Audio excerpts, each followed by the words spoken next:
August 18, 1590. The humidity of the Carolina coast clings to the air, thick and heavy. John White returns to Roanoke Island, stepping off the boat onto a shore that should have been bustling with life. Instead, he finds a silence that feels like a physical weight. The settlement is gone. The 115 men, women, and children who had been left here since July 1587 are simply missing. There are no signs of struggle, no blood, and no freshly dug graves to mark a mass casualty. The houses have been meticulously disassembled, as if the settlers had planned their departure. John White looks at the wooden entrance post of the fort. There, carved into the palisade, is a single word: Croatoan. For centuries, this has been framed as a supernatural vanishing act, but we are going to move beyond the ghost stories. We are going to look at the forensic truth of what happened. To those 117 people, Sir Walter Raleigh's ambition was not born from a discovery, but from a strategic military necessity. In the spring of 1584, Queen Elizabeth I granted him letters patent, a legal charter that allowed Raleigh to discover and occupy lands not possessed by any Christian prince. Raleigh, who had previously crushed Irish resistance and been gifted 40,000 acres of land in Ireland by the British Crown, saw North America as a source of capital and a military base for the English crown. The Roanoke voyages began with an expedition party that launched in 1584, surveying the coast of North Carolina. On April 27, 1584, Philip Amadas and Arthur Barlow made contact with Manteo and Wanchese, leaders of the Croatoan and Roanoke people. By April 1585, a massive force arrived at Roanoke Island, 5 ships and 2 pinnaces, carrying 600 soldiers and seamen led by Sir Richard Grenville. Now, let me be clear, these weren't just explorers, they were a military force.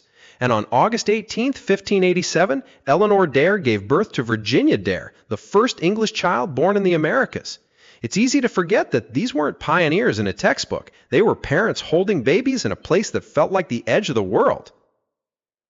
John White stepped onto the deck of his ship, but the horizon remained stubbornly empty. To understand why he was gone for 3 years, you have to look at the map of Europe. The Anglo-Spanish War had begun around 1584 and would grind on for approximately 20 years. England wasn't just building a town. The English crown sought to challenge Spain's growing power by establishing its own colonies. White was a pawn in a global chess match, and the Spanish Armada turned the Atlantic into a wall of warships. But the danger wasn't just on the ocean. On the island, the first Roanoke fort had already tasted blood.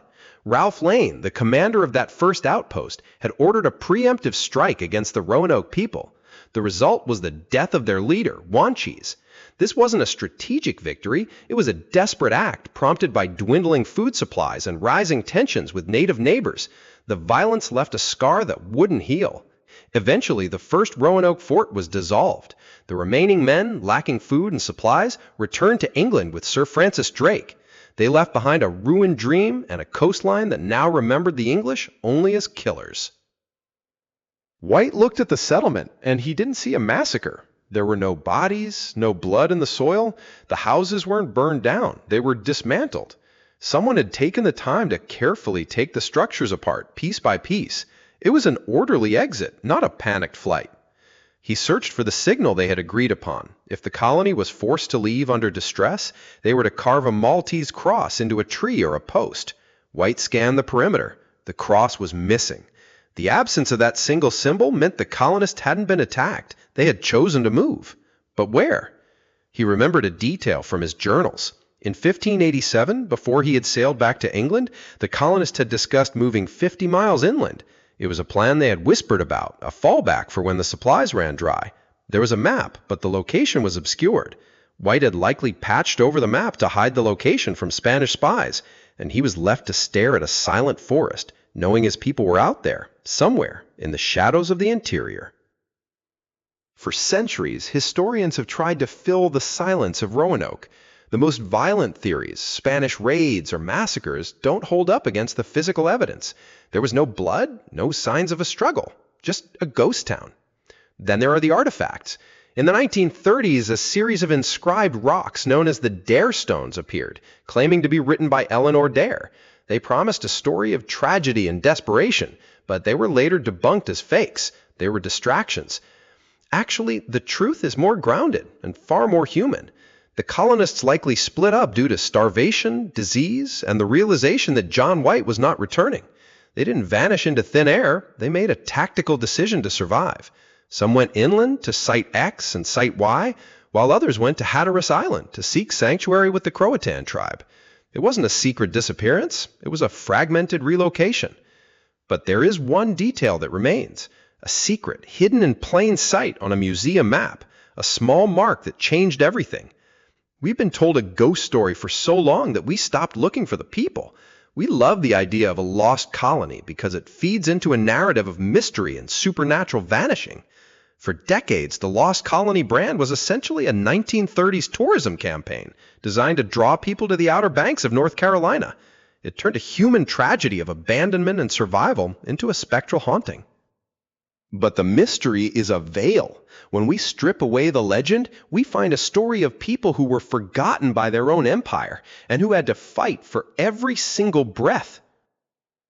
40 years of dust and silence were broken in 2012. A researcher at the British Museum looked at a 16th century watercolor map by John White titled La Virginia Pars and saw something that had been invisible for centuries. Under a specific light, a hidden symbol emerged, a four-pointed star. It wasn't a decorative mark. It was a four-pointed square fort located 50 miles inland from Roanoke Island, near the confluence of the Roanoke and Chowan rivers. Specifically, it pointed towards Salmon Creek in Bertie County. Imagine the moment that researcher saw the star, a 400-year-old secret revealed by a single ultraviolet light. This discovery forced the First Colony Foundation to shift their focus to Site X in Bertie County, North Carolina, an area nestled near an abandoned Native American village. What they found in the soil changed the narrative. They unearthed fragments of English utilitarian pottery known as Surrey Hampshire borderware, distinctive greenish glazed ceramic. Alongside the pottery lay a copper aglet, a flintlock breechpiece, and a gold signet ring. Crucially, there were no clay tobacco pipes. Because the Jamestown settlers who arrived in 1607 used clay tobacco pipes extensively, their absence proves these artifacts predated the Jamestown era. The First Colony Foundation later confirmed the existence of Site Y, a second Elizabethan archaeological site in Bertie County near the Chowan River, validating the inland migration theory. These findings were eventually documented by the First Colony Foundation and UNC Press in a book titled Excavating the Lost Colony Mystery, providing the excavation data and photographs to prove the settlers didn't just vanish, they moved. On Hatteras Island, the ground reveals a truth that no one wrote down. In the 16th century, this place was known as Croatoan, home to a friendly indigenous tribe of the same name. For centuries, the word carved into the post was just a clue. Now, it is a map. During the 2024 to 2025 research period, excavations on Hatteras Island uncovered something that shatters the ghost story. Scott Dawson and Mark Horton found refuse pits where the two worlds collided. They didn't find a massacre site, they found a shared home. Native American pottery was mixed directly with 16th century English tools, a rusted rapier hilt, and European copper. These Croatoan artifacts, this mixture of European metalwork and indigenous clay, are the smoking gun. The settlers didn't vanish into the air. They walked to Croatoan Island. They stayed and they merged. The rapier hilt, once a symbol of English nobility, was now just a tool in a shared pit of refuse, discarded and rusted into the same soil as the same people they had come to conquer. Geneticists are now stepping into the dirt of the Carolina coast. The Lost Colony DNA Project, led by genetic genealogist Roberta Estes, didn't look for pottery shards or rusted tools. Instead, they analyzed Y chromosomes, mitochondrial, and most importantly, autosomal DNA to find genetic markers of the Roanoke colonists in modern populations. Then, they found a match. A project participant named Mr. Brown's Y-DNA matched a Tudor-era English lineage. Through rigorous genetic testing, his Y-DNA haplogroup IM253 linked him directly to the surname of two known Roanoke colonists, Henry and William Brown. The evidence isn't in the archives, it's in the blood. The names of the men who survived the wilderness, their descendants, and the most definitive proof of what happened to the 115 people is no longer a sequence of letters carved in wood, but a sequence of nucleotides in a living person. remember that the most definitive proof isn't in the dirt, but in the blood. There is something profoundly humbling about an empire's ambition being erased by the simple need to eat. The people who arrived as colonizers had to make a choice. When the ships stopped coming and the Atlantic became a wall, they stopped being agents of the crown. They became refugees. To stay meant death, to survive meant assimilation. They didn't just leave their homes, they dismantled their fort piece by piece and walked away from the identity of the English world to integrate their bloodlines into the indigenous world. It was not a surrender, but a calculated transition. They traded the title of conqueror for the chance to see another sunrise, dissolving their presence into the forest and the tribes that actually knew how to live on this land. But the clash between biological proof and political reality remains. While the DNA matches and the pottery fragments point to a clear path of survival, the Lumbee people still fight for federal recognition. This struggle is a mirror of the very first divisions in the Americas. Centuries before Roanoke, Christopher Columbus led an expedition that accidentally stumbled upon the Caribbean island of Cuscatlan in 1492. That single event marked the beginning of the New World's division between Spain and Portugal.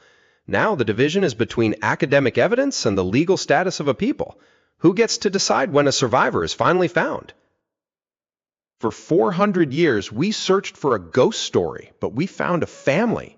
The word Croatoan was not a warning or a secret code, but a destination. From the rusted metal of an English noble's sword to the sequence of nucleotides in Mr. Brown's DNA, the evidence is clear. The colony failed as an imperial outpost, but the people survived as humans. They didn't just merge with the indigenous world, they became part of it. We spent centuries looking for a lost colony when we should have been looking for the bloodlines that survived.